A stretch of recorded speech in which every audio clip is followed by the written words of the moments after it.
সম্প্রদায়ের এই উৎসবকে নিরাপত্তা দেওয়ার জন্য চলে আসছেন আমাদের কচুয়া সার্কেল রিজওয়ানাল সাহেব সহ আমাদের পুলিশ প্রশাসনের ঊর্ধ্বতন কর্মকর্তা রাশেদ ভাই, থানা অফিসার ইনচার্জ, সকল অফিসার ইনচার্জ বিএন রহমান ভাই সহ এবং সাবেক অফিসার ইনচার্জ মহিনুদ্দিন ভাই সহ কচুয়া উপজেলার ঐতিহ্যবাহী ভারত উপমহাদেশের অন্যতম হিন্দু সম্প্রদায়ের মহা উৎসব বাংলাদেশের চাঁদপুরের কচুয়া উপজেলার সাসার জগন্নাথ ধাম 157তম রথযাত্রা।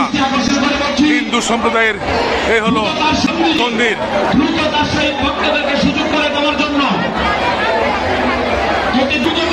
দেশের বিভিন্ন জায়গা থেকে আগত দর্শনার্থীরা বসে রয়েছেন মন্দির প্রাঙ্গণে। পুলিশ প্রশাসনের অনেক নেতৃবৃন্দ তাদের এই নিরাপত্তার জন্য চলে আসছেন। এই মুহূর্তে ফল দিয়ে স্বাগত জানাচ্ছেন আপনার পূজা মণ্ডপ সভাপতি বাবু বটকৃষ্ণ বসু।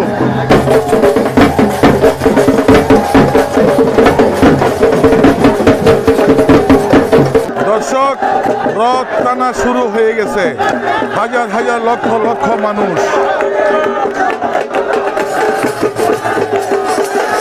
আবারও টান, ঘনে ঘনে টান দিয়ে রথ দিয়ে যাচ্ছে পশ্চিম বাজার মন্দির প্রাঙ্গণ থেকে সাসার পূর্ব বাজারে। সাসার বহুতল ভবন থেকে দেখতেছে।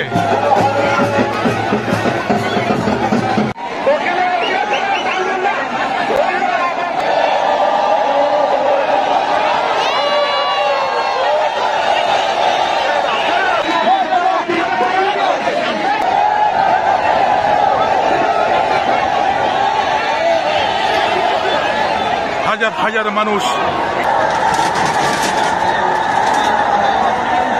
ভালো, অনেক আনন্দ হয়েছে, খুব ভালো লাগছে। কি মামনি, কেমন লাগছে?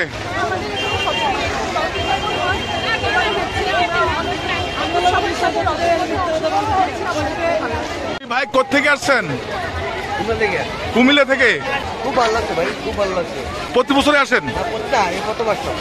কেমন লাগছে? ভালো। ভাই কেমন আছেন? এই তো ভালো। কেমন লাগছে? অনেক ভালো। কোথেকে আসছেন? ইলিয়াটগঞ্জ থেকে। আজকে আসছেন না আরো আসছেন? এর আগে অনেকবার আসছি, কিন্তু আজকে নতুন করে জীবন সঙ্গী নিয়ে আসছি। সেখানে অনেক সুন্দর একটা পরিবেশ, আর এখানে যে যার মনের বাসনা নিয়ে আসে জগন্নাথ সেটা পূরণ করে, এরকম কিছু হয়।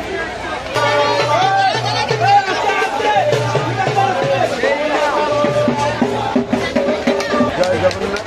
আমি জগন্নাথ মন্দির কমিটির সম্মানিত সদস্য। আমার নাম প্রাণকৃষ্ণ। আমার পরিচয়, আমি কচুয়া উপজেলা আওয়ামী মৎস্যজীবী লীগের সভাপতি। আমাদের 157তম রথযাত্রা, প্রথম রথযাত্রা। রথযাত্রা হল 14 তারিখ, আগামী রবিবার। আর আগামী রবিবার রথযাত্রায় উপস্থিত থাকবেন কচুয়া উপজেলা মাননীয় সংসদ সদস্য ডক্টর সেলিম মাহমুদ স্যার। উপস্থিত থাকিবেন উপজেলা পরিষদের নবনির্বাচিত চেয়ারম্যান মাহবুব আলম ভাই। আবারও উপস্থিত থাকবেন কচুয়া উপজেলা পুরসভার মেয়র নাজমুল আলম স্বপন ভাই, আরও আওয়ামী লীগ, যুবলীগ, মৎস্যজীবী লীগের সকল নেতৃবৃন্দ। আপনারা সবাই আগামী রথযাত্রায় উপস্থিত থাকবেন। নমস্কার।